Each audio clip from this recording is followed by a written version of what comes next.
This is the second part, a story of change. The fire remains.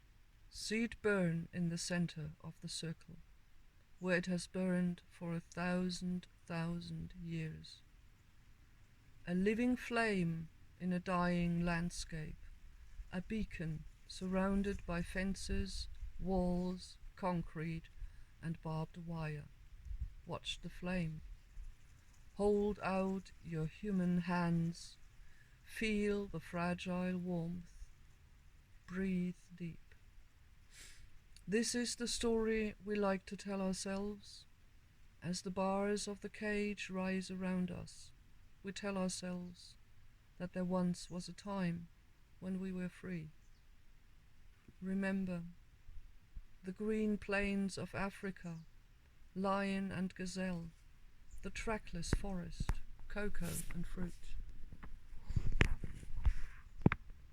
The first mother stands erect, cries out in a human voice, gives birth to a child with human hands, again and again.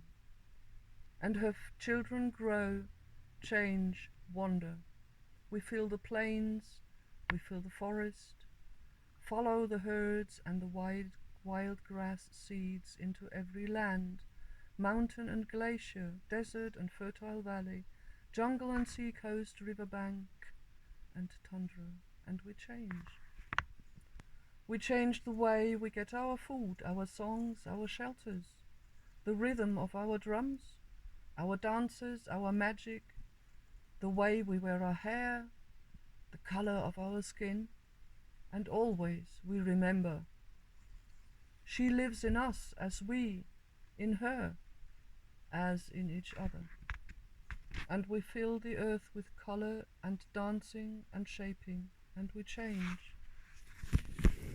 We tame the herds, breed goats to woolly sheep, wild aurochs to milk cows, poke seeds into the earth, tend them, harvest, winnow, and store them, change the grasses to bread, wheat, rice, millet, corn, barley, shaping wet clay to fired pot, the vessel, weaving the basket, the cloth, forming the bricks, building the walls, thatching the roofs, for our shelters, singing litanies of praise, painting and carving images,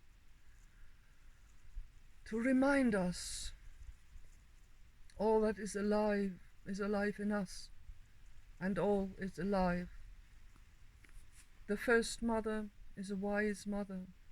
She knows that to be a mother is to let go.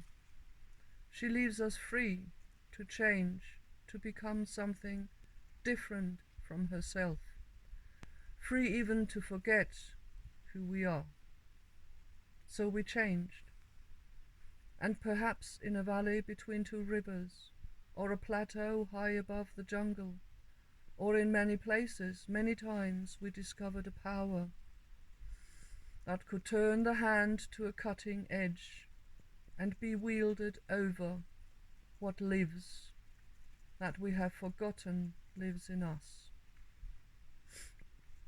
Remember, for this memory is also ours, the intoxication of rule, to command and be obeyed, to threaten, to be feared, to be exalted above others. Feel the rush in your veins. You are like the gods. They give life, but you wield death. It is stronger. And the circle was broken, and the people splintered. To rule or be ruled, to stand above or below, men over women, light skin over dark, rich over poor, the few over the many, human gain over the living balance of the earth. And the rulers forged weapons, waged endless wars, twisted the old songs and stories, wrote new hymns that exalted battle, sacrificed to gods of conquest, and feared the memory of the living dance of the mother that lives in the heart like a watchfire, giving courage to resist, giving strength to create. The rulers tried to destroy her, pierced her skin with weapons, salted her living fields, drenched clean rivers with blood and poison, weighted her down with walls and stones and fences, murdered children, cursed her name and called it evil, carved her body into pieces and sold them, and what was done to the earth was done to the living bodies of women and men.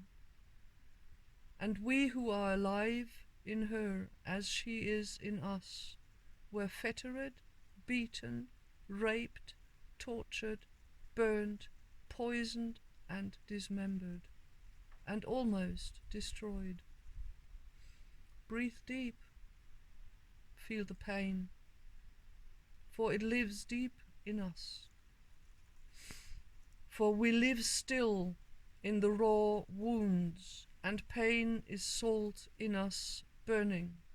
Flush it out. Let the pain become a sound, a living river on the breath. Raise your voice, cry out, scream, wail, keen and mourn for the dismembering of the world.